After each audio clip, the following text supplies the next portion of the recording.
The dust of 29 palms was a living entity. It was a fine, pale grit that coated everything: gear, skin, and the back of your throat. It swirled in the rotor wash of the Osprey that had deposited Sergeant Elena Rostova on the edge of the designated long-range training area, a desolate expanse of rock and creosote bush known to the Marines as the Devil's Anvil. She stood for a moment, letting the prop-driven thunder fade into the vast, humming silence of the Mojave Desert. At 48, she moved with an economy born of decades spent in unforgiving landscapes. Her gear was not new, but it was immaculate. Her faded cargo pants were tucked into worn leather boots, and a simple olive-drab shirt was stretched taut across a frame that was lean and deceptively strong. The only thing that marked her as an outsider was the absence of a digital camouflage pattern. A Humvee rumbled toward her, spitting gravel. It stopped, and 4 Marines from a scout sniper platoon spilled out. They were young, cocky, radiating the invincible energy of men who had been repeatedly told they were the elite. Their eyes swept over her, taking in the graying strands of hair pulled back in a tight bun, the crow's feet etched around her calm, gray eyes, and the unassuming canvas rifle case slung over her shoulder. The one with corporal's chevrons and a cocky smirk, his name tape reading Riley, spoke first. "You the contractor? Rostova?" "I am," Elena said, her voice even and low. Riley, who his squad mates called Gator, let his gaze linger on her rifle case. It was shorter, bulkier than their standard-issue Pelican cases. Was expecting someone different. He exchanged a look with his fire team partner, a lance corporal named Chun, whose face was a mask of youthful indifference. Muted chuckles rippled through the small group. "I'm sure you were," Elena replied, her tone giving away nothing. "Colonel Thorne's waiting for you at the OP," Gator said, gesturing vaguely toward a rocky ridge nearly a kilometer away. "Said to give you the rundown. This is range 400. We're running extreme long-range drills today, 2,000 meters plus. Hope you brought your big girl glasses." The other Marines snickered. Another, a burly sergeant named Diaz, shot Gator a warning look, but it went ignored. The dismissal was palpable, thick as the desert heat. They saw a civilian, a woman, someone past her prime, here to teach them a skill they believed they had already perfected. To them, she was a box to be checked, a mandatory training session to be endured before they could get back to the real work. "The air is thin up here," Elena observed, looking not at them but at the shimmering waves of heat rising from the valley floor. "And the wind is inconsistent. It will be a good day for learning." Gator laughed outright this time. "Learning? Ma'am, with all due respect, we're the teachers out here. We're the ones who do this for a living." He patted the stock of the brand-new MK-22 rifle leaning against the Humvee. "This is the bleeding edge. Whatever you're carrying in that little bag of yours, I hope it can keep up." Elena's gaze finally settled on him.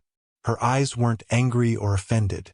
They were analytical, as if she were measuring the distance between his arrogance and his ability. She offered no defense of her equipment or her credentials. She simply shifted the weight of the rifle case on her shoulder. "Let's not keep the colonel waiting." As she started walking toward the ridge, the Marines fell in behind her. Their whispers followed her like a cloud of gnats. "Librarian's gonna teach us to shoot. Wonder if she knows what MAL is. My aunt shoots better than she probably does." Gator's voice was the loudest. "Just nod and smile, boys. The sooner we get this over with, the sooner we can get back to work." Elena didn't turn. She just kept walking, her boots crunching a steady rhythm on the gravelly soil. The sun beat down on her neck. The wind tugged at her shirt. Each step was deliberate, carrying her from a world of quiet anonymity into the heart of their loud, proud skepticism. The dismissal was a physical barrier, a wall of youthful pride she would have to overcome not with words, but with the cold, hard physics of a single, perfectly placed shot. The desert watched, impassive. It had seen countless displays of pride before. It was patient. So was she. The command observation post was a shallow depression carved into the spine of the ridge, shielded from the sun by camouflage netting. From here, Colonel Marcus Thorne had a commanding view of the entire range. He was a man forged in the crucible of Marine Corps infantry doctrine. Ramrod straight, with a jaw that looked like it was permanently clenched and eyes that missed nothing. He preferred things by the book. Clear chains of command, standardized equipment, and proven tactics. The arrival of a civilian contractor, particularly one with a file as sparse and redacted as Elena Rostova's, was a disruption he did not appreciate. He watched her approach, her steady, unhurried pace a stark contrast to the swagger of his scout snipers trailing behind her. When she reached the OP, she gave a slight nod, a civilian's gesture of respect. Thorne did not return it. "Ms. Rostova," he began, his voice a low baritone that carried the implicit weight of command. "Colonel Thorne, I've reviewed your file." He held up a tablet, though he didn't look at it. He had already memorized the scant details. "It says you're a ballistics SME subject matter expert." He said the acronym as if it were a foreign word he found distasteful. "The Pentagon seems to think my men need your particular brand of expertise. I'm here to offer a different perspective on extreme long-range engagements." "Colonel," Elena said calmly, her eyes sweeping across the valley, absorbing the terrain, the light, the subtle shifts in the wind indicated by dust devils dancing miles away. "A different perspective," Thorne repeated, his tone dripping with skepticism. He gestured to the Marines arrayed around them. "These men are the 1st Marine Division's top snipers. They have been trained at Quantico, at Bridgeport, and in every hellhole this nation has sent them to.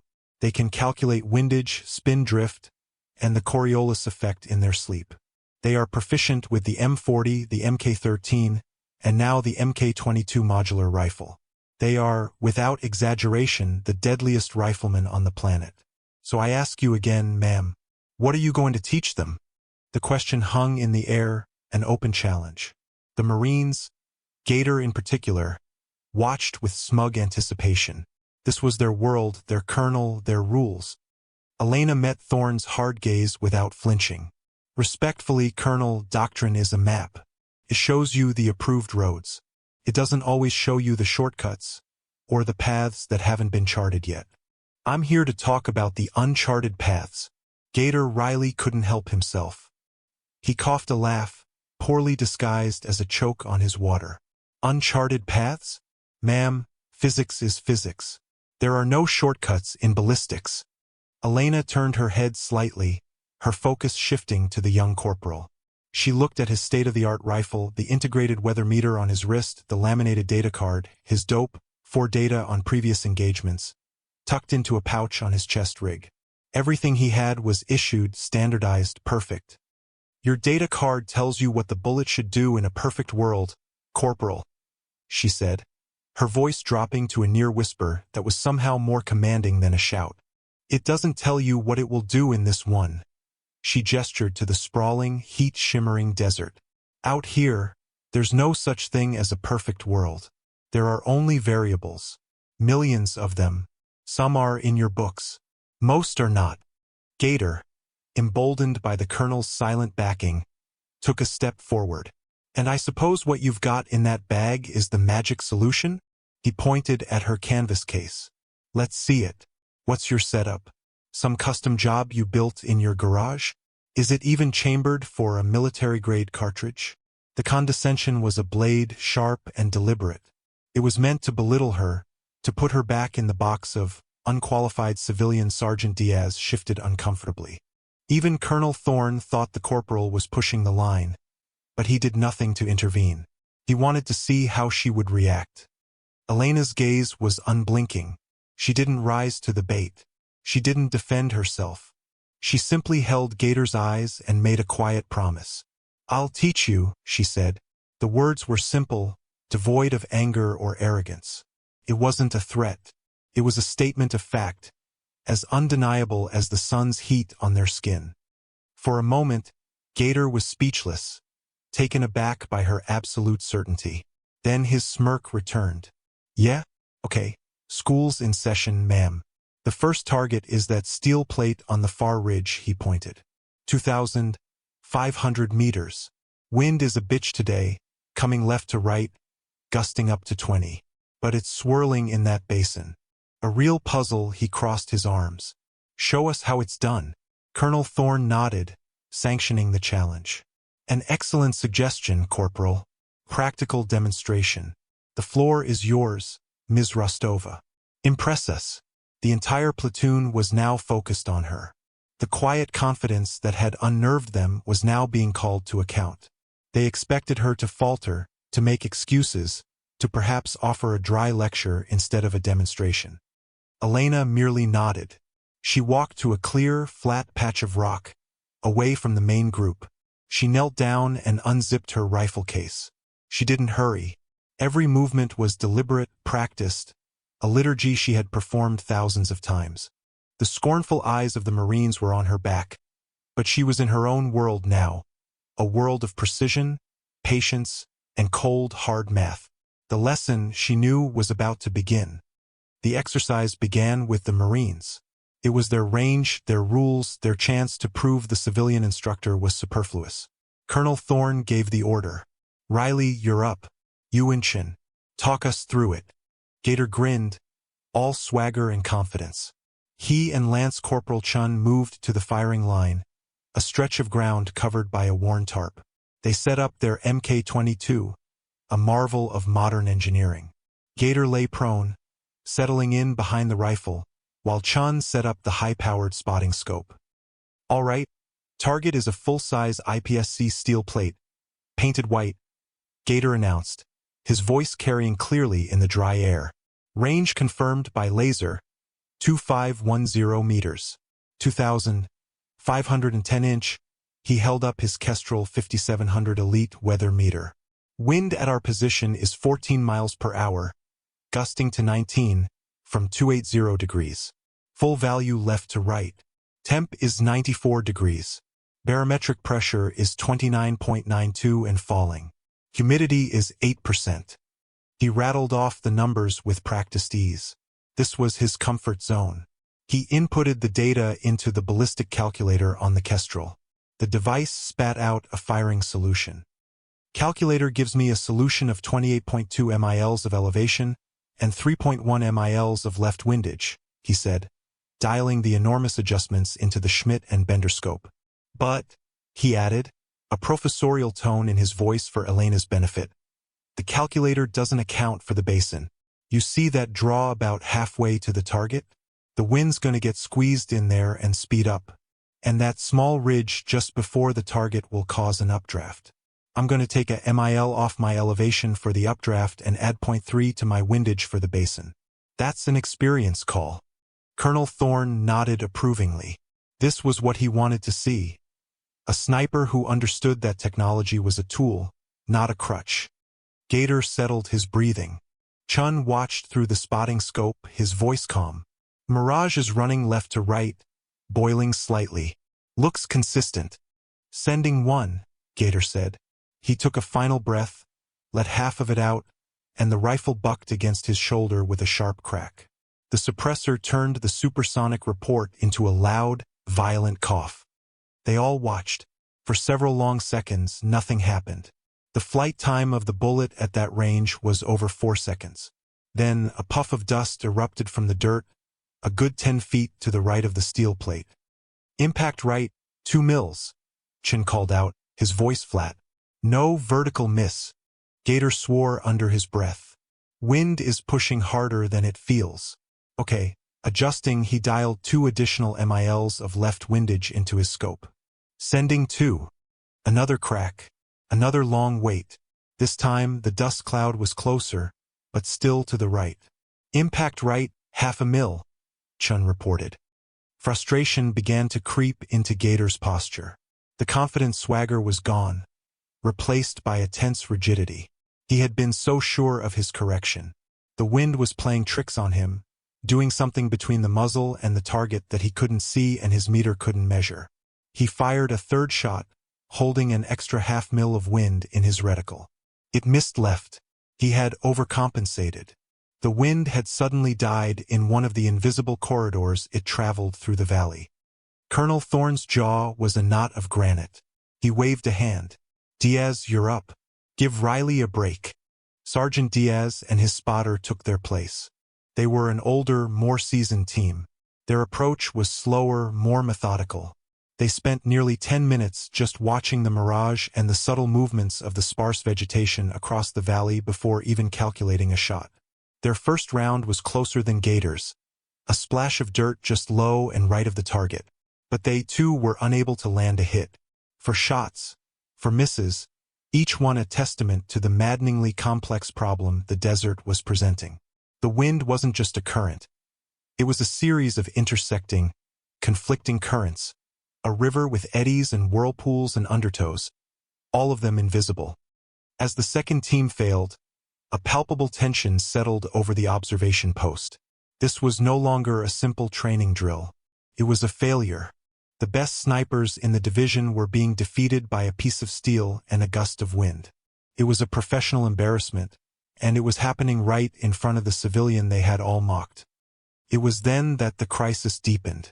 A crackle came over the colonel's radio. Not the local training frequency, but the encrypted command channel.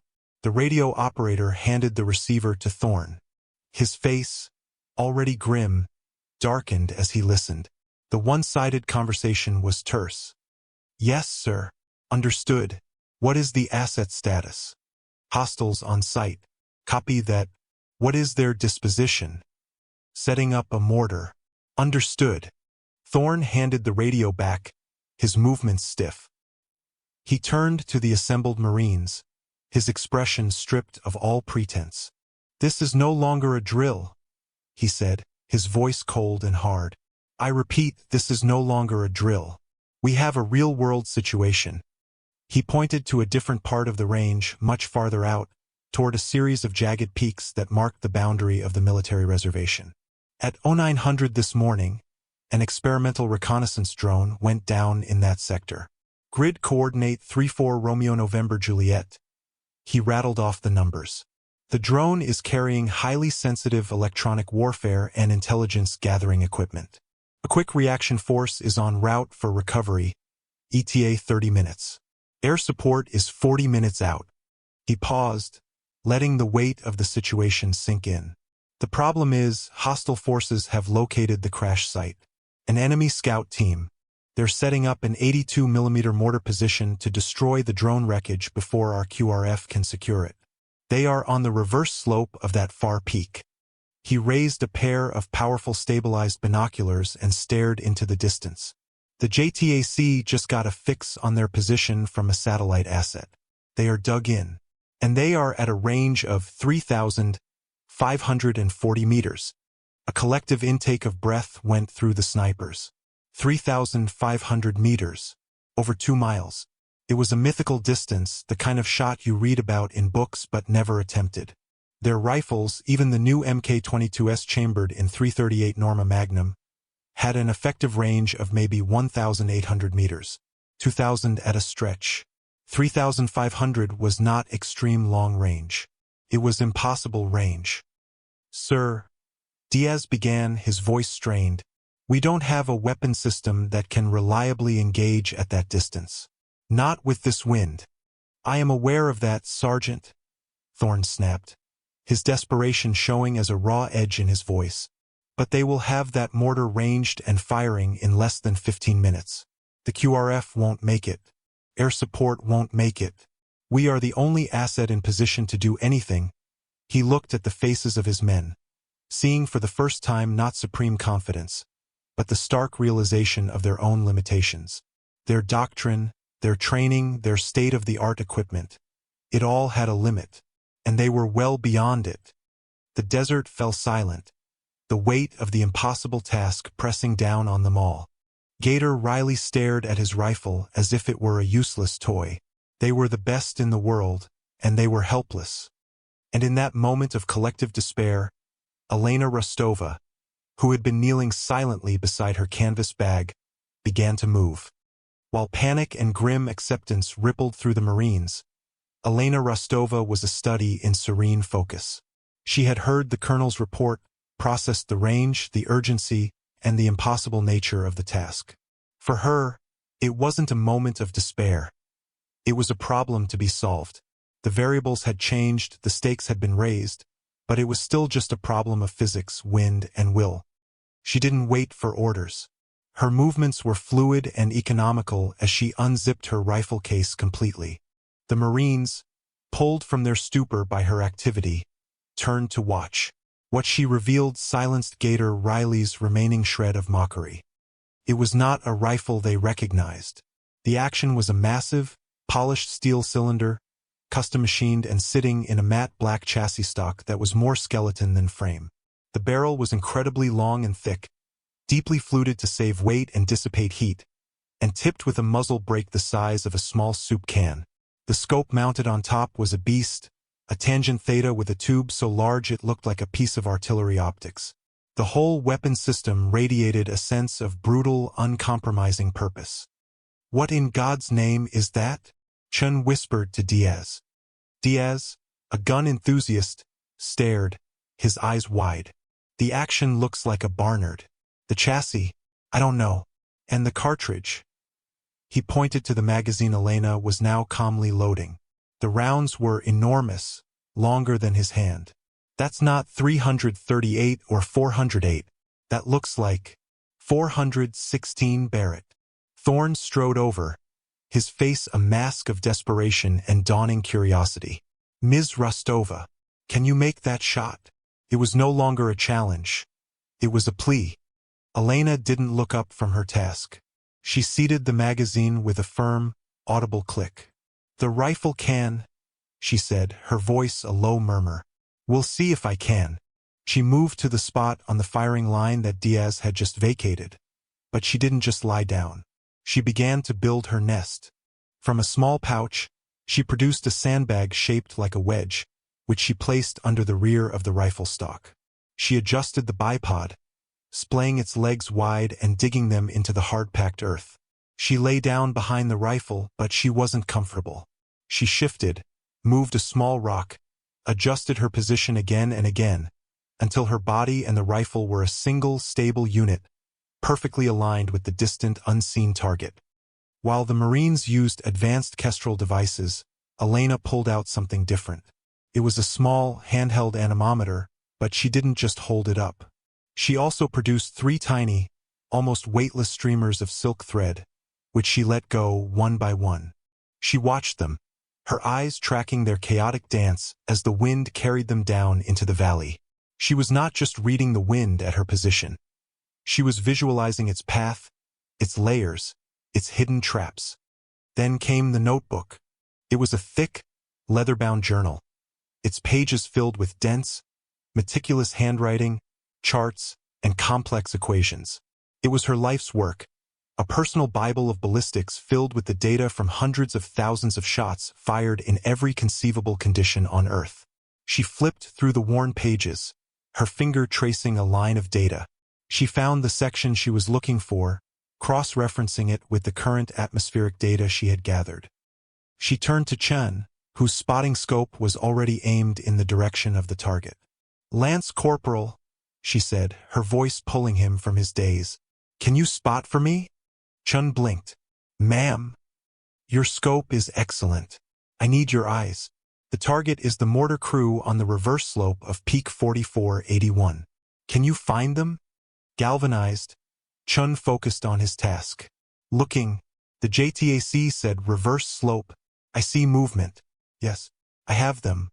3 individuals. Setting up a mortar tube. They're partially dug in." "Good," Elena said. She looked back at her notebook, scribbling a quick calculation. She looked at the sky, at the distant heat mirage, at a hawk circling on a thermal current a mile away. Everything was an input. She finally settled behind her rifle. The world narrowed to the circular image in her scope. She dialed the magnification down, then back up, setting the parallax perfectly. The image was crystal clear, but the target was just a collection of tiny, indistinct pixels. "Colonel," she said, her voice flat and calm, transmitted through the bone conduction headset she now wore. "I'm going to need everyone to be absolutely still. No talking. No movement." The authority in her voice was absolute. Thorne simply nodded, holding up a hand to his men. A profound silence fell over the ridge, broken only by the whisper of the wind. Elena spoke to Chen, her voice a low, instructional murmur. The bullet will be in the air for almost 12 seconds. Its trajectory will be a massive arc, peaking at over 500 feet above our line of sight. It will go transonic at around 2,800 meters. You will lose the vapor trail.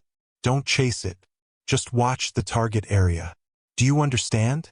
Yes, ma'am, Chun breathed, his knuckles white on the focus knob of his scope. Elena gave him the firing solution. The numbers were staggering, utterly outside the realm of their training. My elevation is 48.6 mils. I've dialed all I can. I'll be holding the rest in the reticle.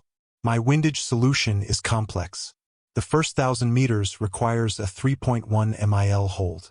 The wind then shifts and accelerates in the basin. The second 1,000 meters, I'm calculating an opposing wind value. The net hold is 2.8 mils left. But there is a vertical component from the updraft at the final ridge. I'm taking 0.4 mils off my elevation hold. Gator, listening in on the command net, felt a wave of dizziness. She was doing multi-layered wind calculations and trajectory compensations in her head, calculations that would choke a supercomputer. Elena's breathing slowed. In, out, in, out. Her body became utterly still. Her finger rested on the trigger. In the scope, the world was a shimmering, dancing haze. She wasn't aiming at the pixels that represented the men. She was aiming at a point in space, a precise coordinate where the wind, gravity, and the Earth's rotation would conspire to place her bullet 12 seconds from now. "Spotter, are you ready?" she asked. "Ready," Chin whispered. "Sending," she said, and the word was a release. There was no sudden jerk, just a smooth, deliberate press. The rifle erupted. It wasn't the sharp crack of the Marines' rifles. It was a deep, concussive boom that seemed to shake the very rock they were standing on. A huge cloud of dust and gas blasted from the muzzle brake.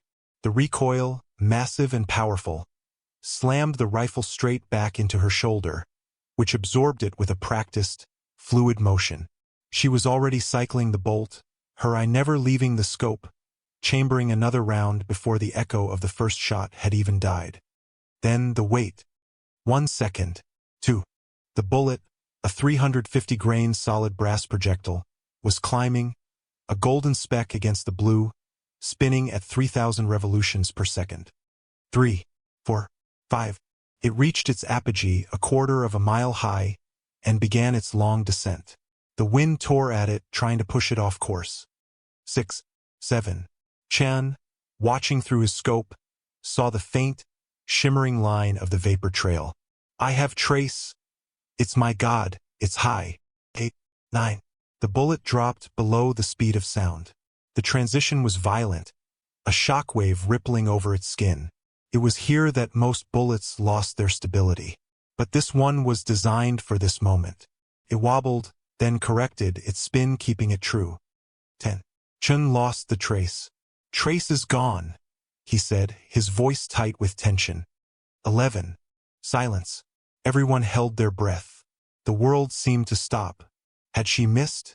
Was it all for nothing? 12. Through his spotting scope, Chun saw it. It wasn't a loud explosion. It was a small, violent puff of red mist and flying debris exactly where the mortar crew had been standing. A moment later, a secondary cloud of dust erupted as the heavy mortar tube was kicked into the air and crashed back to the ground. Time seemed to restart. For a moment, there was only the sound of the wind. Chan, his voice cracking with disbelief and awe, broke the silence. He wasn't speaking into his mic. He was screaming. "Hit! Holy! Hit! Target is down! Target is destroyed!" A wave of stunned, electric silence washed over the ridge. The Marines stood frozen, their faces a mixture of shock, disbelief, and a dawning, profound reverence. They looked from Chen's wildly pointing finger to the distant, smoking speck, and then to the woman lying prone behind the monstrous rifle. Elena Rostova was already ejecting the spent casing. The huge brass cylinder, hot and shimmering, popped out of the action and landed softly in her gloved palm. She looked at it for a moment, her expression unreadable, then placed it carefully on the mat beside her. The smell of burnt powder, sharp and clean, hung in the air. Colonel Thorne snatched the radio handset. "Goliath, this is Watchtower. Shot fired. Stand by for BDA. Confirmed. Target destroyed. I say again, target is destroyed." Mortar team neutralized. His voice, usually so steady, was laced with a tremor of pure astonishment. Gator Riley just stared, his mouth agape. The complex math, the arrogant pronouncements, the by-the-book doctrine. All of it felt like children's scribbles in the face of what he had just witnessed. It wasn't just a great shot. It was impossible. It was a miracle of science and will. Sergeant Diaz, the older, quieter NCO, walked slowly toward Elena's position. He didn't look at her. His eyes were fixed on the single, gleaming brass casing she had set aside. He knelt, picking it up with a reverence usually reserved for a holy relic. It was still warm. He examined the head stamp, confirming his suspicion. 416 Barrett.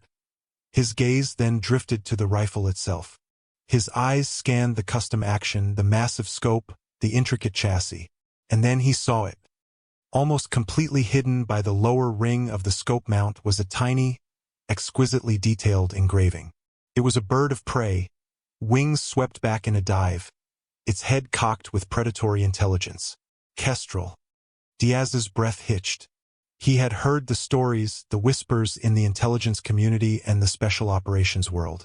Legends of a ghost operative, a sniper who had made a series of mythical shots during the height of the wars in Afghanistan and Iraq, shots that had altered the course of battles. A figure credited with kills at ranges so extreme they were officially classified as artillery strikes or drone attacks to maintain plausible deniability. An operative known only by a single call sign. He whispered the name, his voice filled with a mixture of fear and awe, as if speaking of a phantom. Kestrel. The name, spoken softly, rippled through the stunned silence like a shockwave. Chan, hearing it, fumbled with a ruggedized datapad, his fingers flying across the screen. He ran a search through the classified intelligence archives. The name Kestrel brought up a file that was almost entirely blacked out with redaction bars. But fragments remained. Operation Scythe's Harvest, Kandahar, 2009. HVT neutralized. Range, 2,815 meters. Operation Silent Anchor, Zagros Mountains, 2012. Enemy anti-air emplacement destroyed. Range, 3,150 meters. Operation GHOSTWALKER, classified location, 2014. Target, redacted. Range, redacted.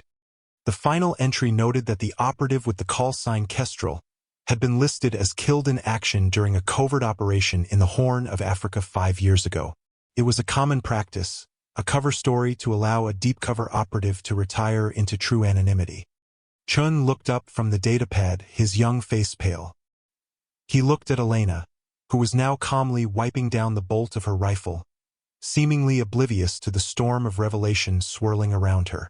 She wasn't just a contractor. She wasn't just a good shot. She was a ghost, a living legend who had supposedly died years ago. Colonel Thorne had overheard Diaz's whisper. He walked over, his boots crunching on the gravel, the sound unnaturally loud in the charged atmosphere. He looked at the datapad in Chen's hand, then at Elena. The rigid mask of the commanding officer had dissolved, replaced by an expression of pure, unadulterated awe. He was no longer looking at a civilian contractor he had been forced to tolerate.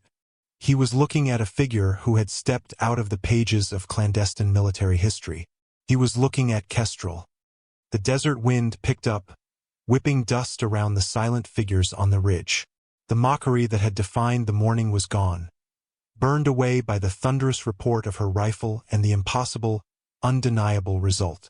It was replaced by something heavier, something more profound. Respect. It wasn't loud or effusive. It was a tangible shift in the atmosphere, as real as the drop in temperature as the sun began its descent. The young Marines of the Scout Sniper platoon no longer looked at Elena with condescension. They looked at her with a reverence bordering on fear. They kept their distance, creating a bubble of respectful space around her and her otherworldly weapon.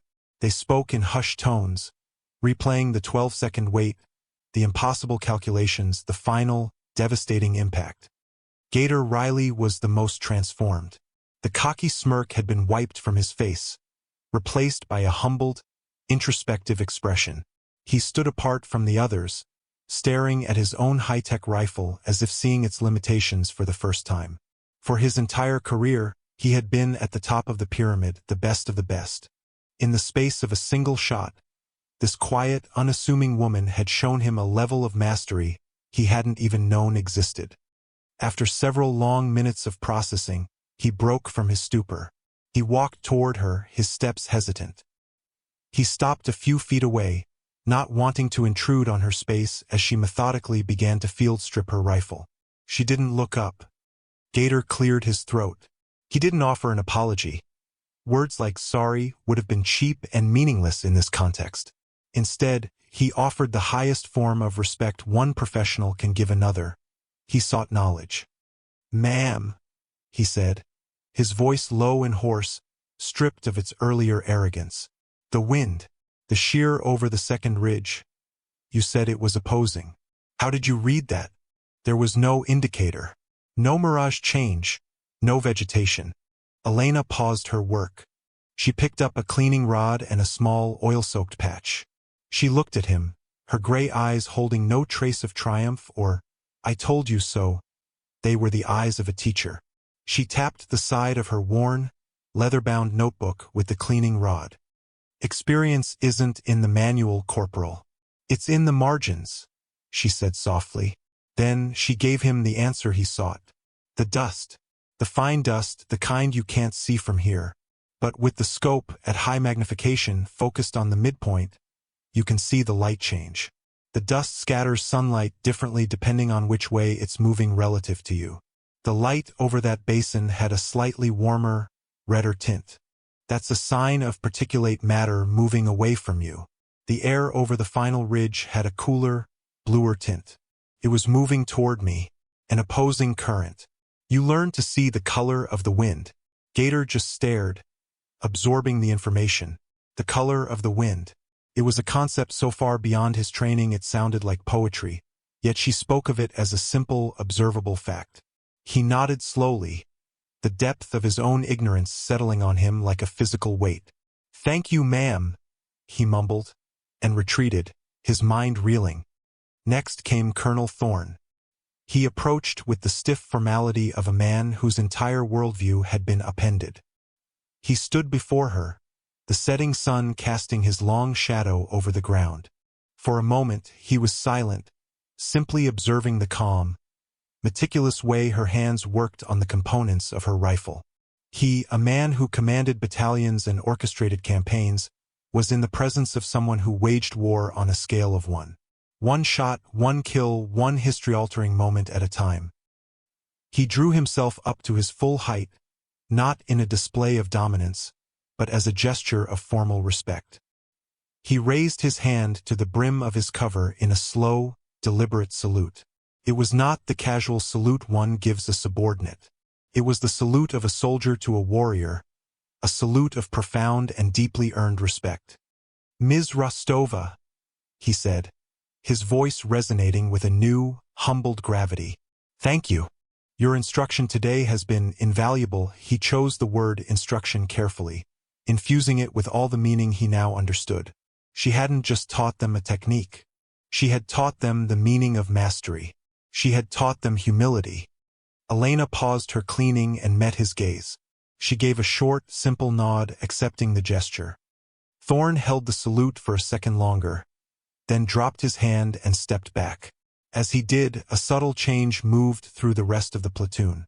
The Marines, who had been standing in loose, informal groups, straightened up. One by one, they shifted their weight, their postures aligning into a state of parade rest. Their hands clasped behind their backs, their feet set shoulder-width apart, their gazes fixed forward.